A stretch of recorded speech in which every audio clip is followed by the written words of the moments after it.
नमस्कार साथियों, बदाला प्लेटफॉर्म में आपका स्वागत है। एनसीईआरटी क्लासिक्स लेसन नंबर 14 जल ये अपन कंप्लीट कर चुके हैं।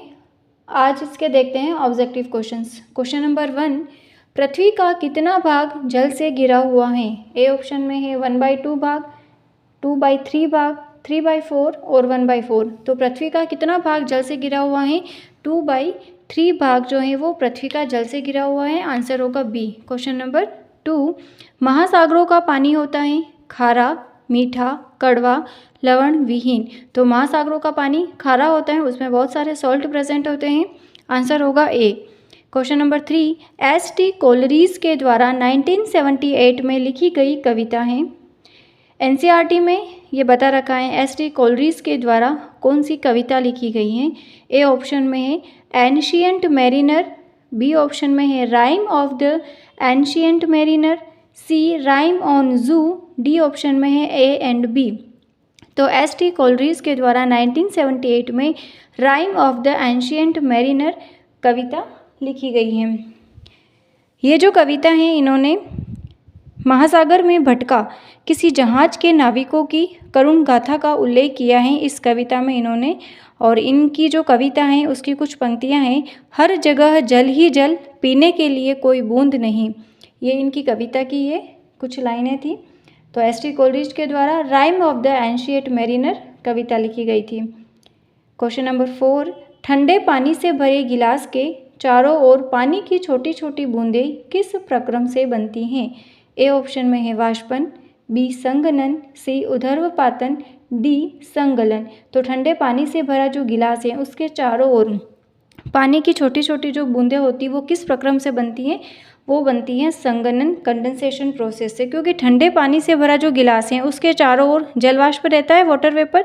ये जो जलवाष्प है वो ठंडे गिलास के कम टेम्परेचर के कारण कंडेंस हो जाता है, संघनित हो जाता है और ये जो पानी की बूंदों में परिवर्तित हो जाता है। इसलिए संघनन प्रोसेस होता है। ठंडे पानी की गिलास के चारों ओर पानी की जो छोटी छोटी बूंदें होती हैं वो संघनन के कारण बनती हैं। आंसर होगा बी। क्वेश्चन नंबर 5, भारी वर्षा से उत्पन्न स्थिति है। ए सूखा, बी अनावृष्टि, सी अतिवृष्टि, डी उपयुक्त सभी। तो जब भारी वर्षा होती है तो क्या होता है? बाढ़ वगैरह की स्थिति उत्पन्न होती है, तो अतिवृष्टि होती है। आंसर होगा सी। क्वेश्चन नंबर 6, राजस्थान में वर्षा जल संग्रहण की प्रमुख विधि है। ए ऑप्शन में है कुआं, बी नदी, सी खड़ीन या इसको खादीन भी बोलते हैं, डी ऑप्शन में है ए एंड बी। तो राजस्थान में वर्षा जल संग्रहण की जो प्रमुख मेथड होती है वो है खड़ीन या खादीन। इसमें क्या होता है कि तली या पोखर होता है, उसमें वर्षा जल को संग्रहित किया जाता है। जब ये पोखर सूख जाते हैं तो वहाँ पर कृषि की जाती है जिसे कहते हैं खड़ीन कृषि। तो खड़ीन इनमें जल संग्रहण किया जाता है। आंसर होगा सी। क्वेश्चन नंबर 7, जल चक्र वाटर साइकिल में प्रयुक्त विधियां हैं। ए ऑप्शन में है वाष्पन, संगलन, जल कणिका, वाटर ड्रॉप्स, वर्षा। बी है वाष्पन, वर्षा, सी वाष्पन, संगनन, जल कणिका, वर्षा, डी संगनन, ऊर्ध्वपातन। तो अपन ने देखा था वाटर साइकिल में क्या होता है, पहले एवापोरेशन होता है, कंडेंसेशन होता है, फिर वाटर ड्रॉप्स बनती है। और ये जो वाटर ड्रॉप्स होती है वो कुछ वाटर ड्रॉप्स इतनी हेवी हो जाती हैं कि जो ऊपर से जल गिरने लगता है और जो जल गिरता है वो अपन वर्षा के रूप में देखते हैं। तो इसका आंसर होगा सी, वाष्पन, संगनन, जल कणिका और वर्षा। आंसर होगा सी। क्वेश्चन नंबर 8, कुओं में कौन सा जल पाया जाता है? ए समुद्र का पानी, बी झील का पानी, सी भौम जल या भूजल, डी ऑप्शन में है ए एंड बी। तो कुओं में कौन सा जल पाया जाता है? भौम जल या भूजल। क्वेश्चन नंबर 9, जल जहाँ गिरे वहीं एकत्र कीजिए किसका मूल मंत्र है? जल जहाँ गिरे उसे इकट्ठा कीजिए, तो किसका मूल मंत्र है? बादल बनने का, जल वाष्प का, वर्षा जल संग्रहण का, कोई नहीं। तो जल जहाँ गिरे वहीं अपन को एकत्रित कर लेना चाहिए। तो ये किसका है? वर्षा जल संग्रहण का। आंसर होगा सी। क्वेश्चन नंबर 10, बादल हैं गैसों का मिश्रण, बी ओले, सी मिट्टी व जलवाष्प का मिश्रण, डी है पानी की सूक्ष्म बूंदें जो हवा में तैरती हैं। तो बादल कैसे बनते हैं? अपन ने वाटर साइकिल में स्टडी किया था कि पानी की सूक्ष्म बूंदें जो हवा में तैरती हैं। आंसर होगा डी। क्वेश्चन नंबर 11, जल का रासायनिक सूत्र है, केमिकल फॉर्मूला है वाटर का। ए ऑप्शन में H2O, बी C6H6, सी CHCl3, डी है CCl4। तो जल का रासायनिक सूत्र बहुत इजी है, H2। C6H6 इसे कहते हैं बेंजीन, और इसको बेंजीन को अपन ऐसे रिंग की फॉर्म में भी लिख सकते हैं। CHCl3 होता है क्लोरोफॉर्म, इसे बेहोशी की दवा भी कहते हैं। डी ऑप्शन में है CCl4 कार्बन टेट्राक्लोराइड। टेट्रा क्यों? क्योंकि जो क्लोरीन है वहाँ पर 4 नंबर लग रहा है, तो CCl4 कार्बन टेट्राक्लोराइड। आगे अपन पढ़ेंगे क्वेश्चन नंबर 12। जल के प्रमुख सोर्स हैं। ए ऑप्शन में है झील, नलकूप, तालाब, बांध, नदियाँ, कुएं। तो जल के प्रमुख सोर्स कौन से हैं? सभी में होता है जल। क्वेश्चन नंबर 13 सुमेलित कीजिए। Column A, column B. संघनन, अतिवृष्टि, बाष्पोत्सर्जन, संगलन।